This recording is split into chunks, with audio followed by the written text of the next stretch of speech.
Welcome to the Afterspin, opinions from thought leaders in our state. I want to ask John Hood and Chris Fitzsimon. The National Association of State Budget Officers, or NASBO, recently released a report showing that North Carolina is in better financial shape than most state governments. Only 4 states met their revenue projections in 2017. 13 states exceeded their revenue projections, and 33 failed to collect enough money to meet their budget projections. My question is, why is North Carolina doing so well? Is it because the economy is better in our state? Because tax policies have produced surpluses, or what? I don't think it's actually either of those primarily, though definitely North Carolina's economy has done a little better than the average, and that's helpful.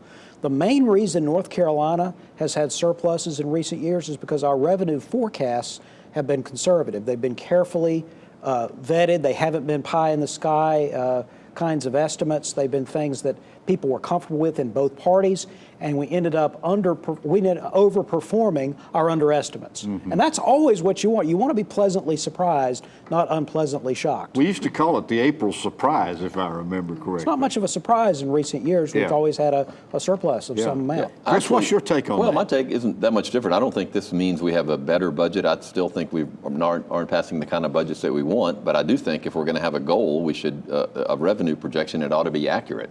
That doesn't mean, I think we ought to be investing more, spending more in education and so forth, but these other states have poor revenue estimates that leave them in a hole. So it's actually a comment more on our forecasting than our policy. One of the reasons is it because of better computer modeling? No, not really. I just think we have not politicized these numbers. In some states where they're in trouble, they have pension problems. They do try to please every spending lobby by giving them money, and in order to make that numbers add up, they overestimate their revenue. One thing I want to mention is that our revenue growth has been healthy, but it hasn't been gigantic. We used to have larger revenue growth in past years.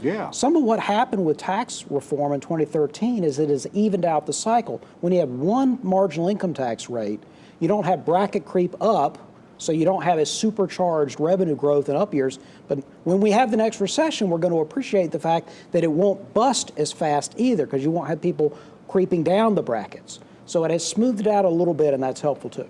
Well, thank you for watching the Afterspin. We'll have more video all during the week on ncspin.com.